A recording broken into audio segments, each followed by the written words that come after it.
Voice of a Gen Z, Ritaj Upadhyay, on content creativity and courage.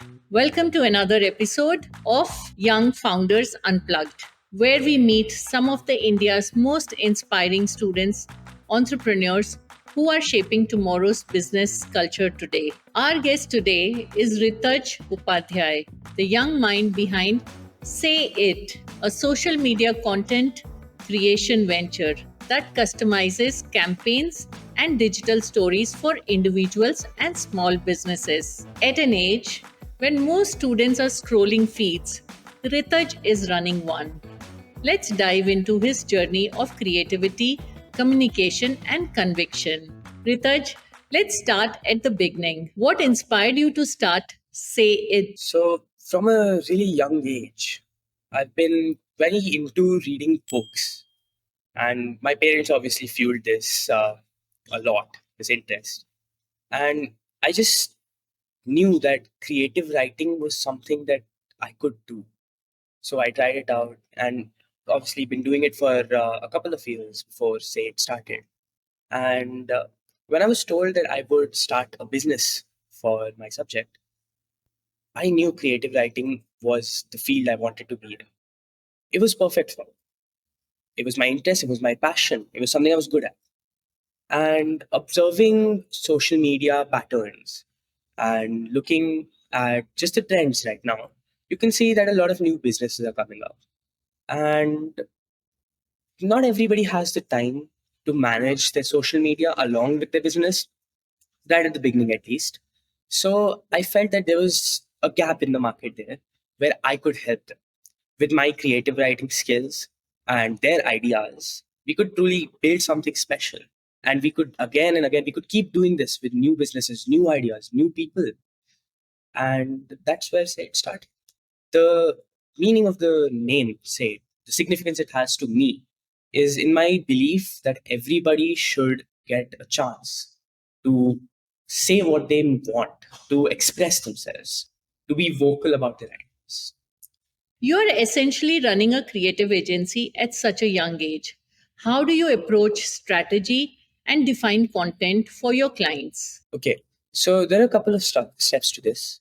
Of course, when I get a new client, I must talk to them first. So whether that be online through a call or in person if they're close enough, I talk to them, figure out what kind of community they're trying to build and what kind of people they want to target.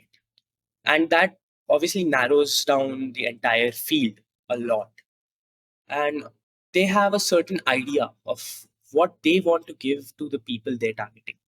So taking that idea and then taking the general community that they're trying to target and doing a little bit of research, not a lot, just figuring out what things they like and what kind of ideas they're really into.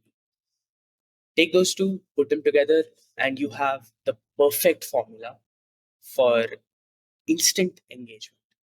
Because the community sees an idea, something new, something revolutionary, for example, mixed with something they already like. And instantly they're like, okay, this is interesting. This is something I might want to be a part of. And from there, we can keep building. Gen Z is often called the content generation. In your view, what makes your generation different from the previous one? Well, okay, let's go back to maybe the early 2000s. Digital media was becoming really, really famous and it was being widely used. Through that time and now, there has been a large difference, right? Large gap. In just the use, for example, we look at back then, mostly used for entertainment, right? Digital media or even just social media, used for connecting and entertainment. Even now, a lot of people just use it for entertainment. But there is still a sect of people, a group of people who understand that social media or digital media can be a route or a way to build something bigger, right? And not just the end goal. Uh, I think that our generation understands this a lot better. We've grown up with social media and we know how to use it since a young age. We've been using it. We know how to use it. We know how to create new content. And that's what makes us special. That's what makes this such a strong weapon in our hands. What's one campaign or post you created that really made you proud, either for its creativity, its impact, or the story behind it? I think my favorite campaign, or my series of posts actually, were with this one psychologist who reached out to me through LinkedIn. I cannot disclose her identity right now because I'm still under contract with her. But I created a series of 12 posts just at the beginning. And this was my first ever bulk order. So, of course, it holds a special place in my heart and always will. But I think I made something special then. Because instantly, as soon as it was posted, I could see the engagement. I could see people liking it. And all of a sudden, her business just went up. And it made me realize that I can make a difference. This business is not just for its name, but it can actually create something special. And of course, that's why it's my favorite. Made me really proud of myself and of what I could create in the future. How do you balance creativity with consistency? I think for me, creativity and consistency go more or less hand in hand. It's never been separate. This business of mine, say it, is my passion. I would rather not do anything else. This is perfect. It is my niche, and I'm very comfortable with it. Consistency will come with time. I cannot lie, I have had issues with consistency in the past. Not always been able to produce exactly everything they need at the same time. But I can always bounce back from that because I know I'm creative. And not just that, but this creativity comes from passion. This is what I want to do. That means whether it's a new post or an idea they just want me to expand, I can do it because I want to do it. And hence, consistency just mixes in. So, You work in a space where emotions drive engagement. How do you bring authenticity and empathy into your content, especially when you're creating it for others? well, I'm always creating for others. So, right now, I think over time, over the past year or so, it's gotten especially easier for me because I'm used to it now. I can adapt to new people and what exactly they want of me. At the start, it was a bit difficult to understand exactly what they want. And authenticity just comes from understanding. When I talk to a person, my questions are purely just so I can understand their personality. Once I understand what they want from me and what kind of person they are, I can create series of posts or content that I know they would like. And it is something that they might create themselves or just don't have the time for it. So I do it for them. And that's it. Authenticity is natural. What role has your family played in nurturing your confidence and creativity? Do they brainstorm with you or give feedback on any of your ideas? I don't know. My family do not come together or brainstorm with me because the business is mine. They are not obliged to help in it just because they're my family, but they do have a large hand in nurturing my creativity and confidence.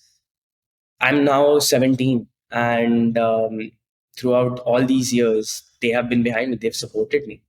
And my creativity comes from, as I said, reading all those books at a young age.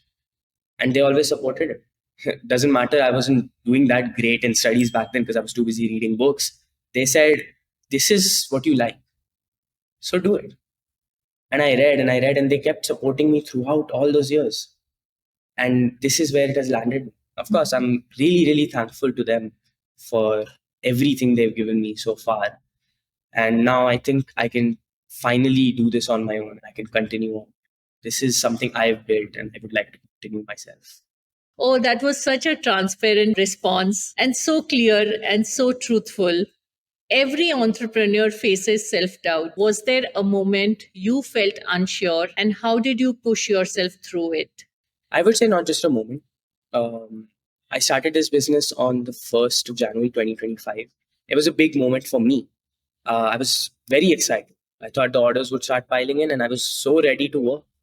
I was I had my pen in hand, I had my mouse and keyboard. I was like, this is it. Orders aayenge, main karunga. And the first 3 months was a start. I didn't get a single order or a single client. And it really brought me down. I thought this was something that could work. And I see it not working. But over a couple of days, just thinking it through, I decided to just stick with it because this was my decision after all. Right. And it hadn't been nearly long enough for me to back down yet. I still had fight left in me. And I knew with time things would get better. I didn't have a lot of reach back then. My social media wasn't very big, but I persevered. I went through with it. And I think that's what's most important in this case, to just stick with your decision. Unless, of course, it's really wrong, in which case, don't stick with it. But I stuck through, and my first big order came just after the 3 months had passed.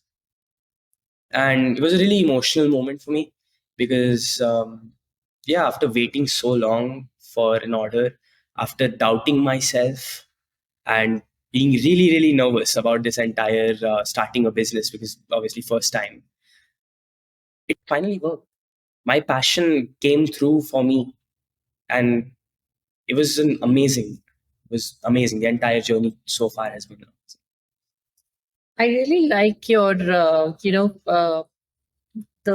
first the industry that you've chosen. It's like something which mostly people gain experience and then do it. You've started off at a very young age, and plus you are driving. You are, whether they are friends, family, whoever is engaging with you to help them in their social media.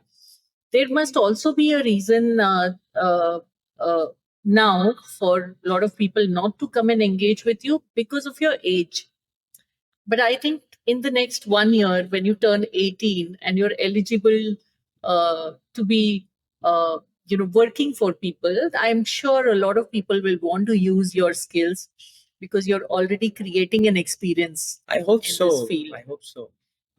Being 17, in fact 16 when I started this, was not a very big challenge for me. I feel like people looked past my age because maybe they could tell I was ready for this. But I went into it with all my enthusiasm, putting in every second that I could give it. And so far it's worked out. Hopefully it'll be even better once I turn 18. You had really good people in the start of your initiative, who believed in Yes, you yes. and who encouraged and empowered you. Social media can be both powerful and harmful. As a creator, how do you think Gen Z should use this platform? I think the most important part about social media is the type of content you consume. Um, it could be harmful, of course, it could be. And there are ways to safeguard from it. And just your moral values to hold yourself against any harmful media. But I think Gen Z already understand this. A lot of them do. What they see every day affects them. And I see a lot of my peers nowadays moving towards more positive sides of the internet. I see them working through the internet, through social media, to find a place for themselves. I'm not the only person who's got my business on social media after all. All my friends have to, and they're using it for good. I think the most important here in social media, the most important part is just how you use it. That's all there is. It can be good, it can be bad. Do you see yourself mentoring or collaborating with other young creators, building a culture where creative talent supports each other rather than competes? I would love to. In fact, that is the plan for me. I want to help other people like me who maybe could not get the exposure they needed or wanted to work in this field to help others, but just didn't get the opportunity. And in fact, say targets its entire campaign at other businesses, other small creators, right? If they need me, I will be there for them, and I hope I can help them.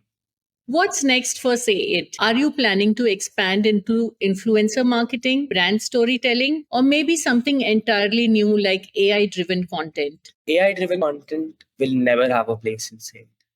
I feel like AI takes out the humanitarian part of it. Maybe not the best word, or rather just dampens the personality of the person who uses it.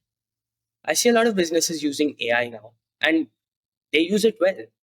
But if you really want to convey yourself, the authenticity, the emotion, you have to go through a human. And Say will never resort to AI. I personally would not like that at all. I can't have AI doing what humans do, you know, and recreating emotions, not just recreating, but enhancing is my job. I think what's next for us is brand storytelling. I want to connect with bigger brands and even the newer local ones and help them get big because as they grow, I will too. Without them, I'm nothing. True. Finally, Ritaj, what's your message to every Gen Z out there who has a dream but are afraid to say it? I think anybody, not just the Gen Z, but anybody who's got an idea, a new thought, something that can change the world, or just even change your own situation, your environment, and build something better, deserves a place in the vocal world, right? And my message to anybody with such an idea, such a voice, anything, is just to put it out there, just to say. Ritaj, thank you for sharing your journey with us. You have shown that entrepreneurship is not about age, but about awareness, the ability to see trends, feel emotional, and act with empathy. Wishing you and Say It all the best as you redefine what it means to be a creator with purpose. Thank you so much for being part of Creative Bharat today.